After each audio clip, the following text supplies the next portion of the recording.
जलसाए सालाना के सामान के दिन हैं, अल्लाह से कुछ वादो पैमान के दिन हैं. What MASQ does. I have with me Suhaib Awan, the chairman of Majlis Ansar Sultanul Qalam, and the vice chairman Umar Ahmed. So Chairman Saab, if you could give us a general introduction to MASQ. Yeah, so Majlis Ansar Sultanul Qalam is the Writers Guild for Khudam al-Ahmadiyya, and we have members of Ansarullah and Atfal al-Ahmadiyya as well.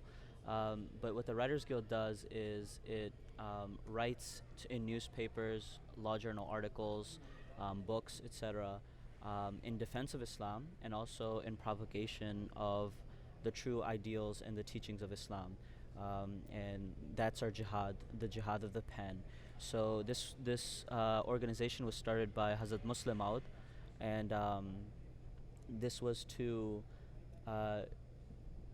get the general membership to write to newspapers and write to books, write all these print media in defense of Islam. Okay.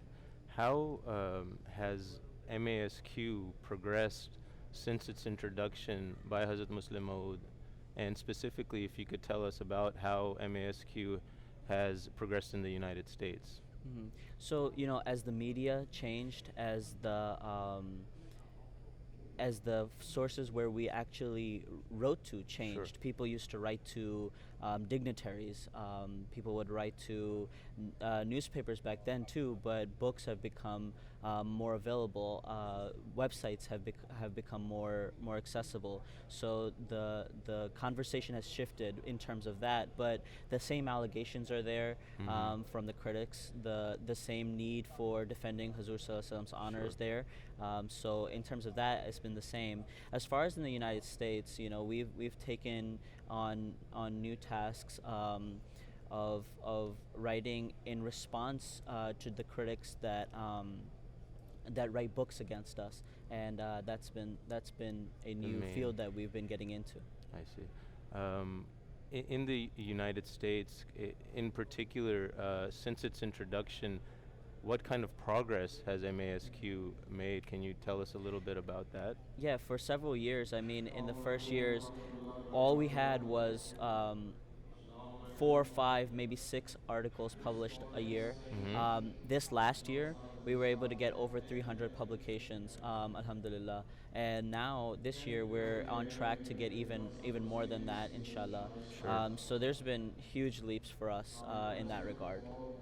So we know MASQ to be, interested in publishing letters to the editors and in newspapers.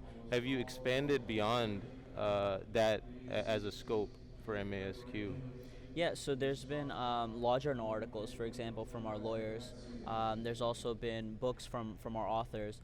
But other than that, we have different ways, different avenues of promoting these things. Sure. So one thing is social media. It's been a very, very powerful tool for us. When one of our authors writes a response, for example, to a critic's criticism, then we're able to take that response and publish it and take it to social media and engage audiences and present this response to them and say, look, this is our response to this, and please consider it. And many people have thanked us for the response over Twitter and over other social media. Secondly, for example, we have intellectual outreach. Now, this is a program where we take books written by our authors. So currently we're using Qasim Rashid's The Wrong Kind of Muslim and Haris Zafar's Demystifying Islam. And we're offering it to professors across the country in the hopes that once they read it, they'll enjoy the book, and then they'll possibly incorporate it into their syllabi, and by that we'll have a multiplying effect in which we can reach thousands of students across the country and maybe spark that interest in Islam and Ahmadiyyat. Sure.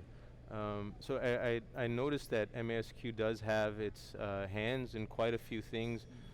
Seems like you would need a pretty dedicated team. Can you tell us about the team and what the roles are?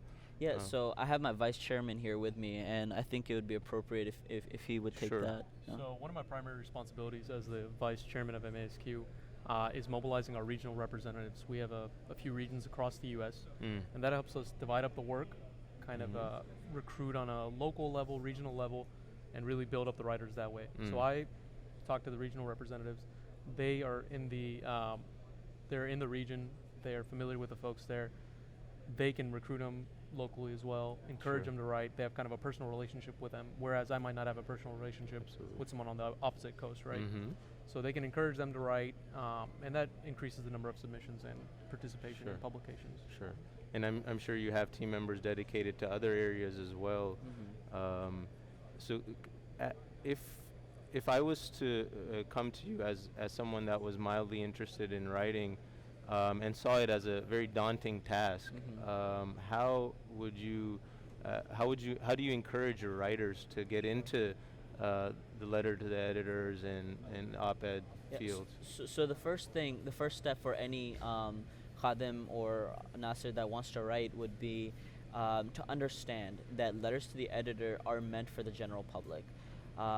Newspapers want the general, layman to approach them and vent, to criticize, etc. Whatever they're feeling, to present that through the written form in newspapers. So once you understand that is the purpose of letters to the editor, you'll understand that everyone can do it. But beyond that, we have campaigns, we have talking points. So we tell you how to look at every issue that's at hand, and then how to write it. And then once you submit it to us, we also edit the piece, have a missionary of the United States make sure that there's nothing in that piece that might harm out as well. the Jamaat. And then after that, we send it back, and then it's and as kind of just a way of encouraging everyone to write, is there some kind of closing that you'd like to give to the audience, some kind of closing word to the audience? Yeah, so I just want to make sure that people understand the significance of Majlis Ansar Sultan al-Qalam. See, Sultan al-Qalam was the name, the title given to Hazrat Masih Maud alayhi salatu wassalam for being the king of the pen, because he wrote, over 80 books and wrote thousands and thousands of letters. And in that essence, we serve to be Ansar, or the helpers of that, and it's a very, very important objective for us today. And I encourage everyone to take that on if they possibly can, and we're there to help. Okay, all right, Jazakallah for being with us, Omar Ahmed and Soeb. फिर जलसाए सालाना के सामान के दिन है, अल्लाह से कुछ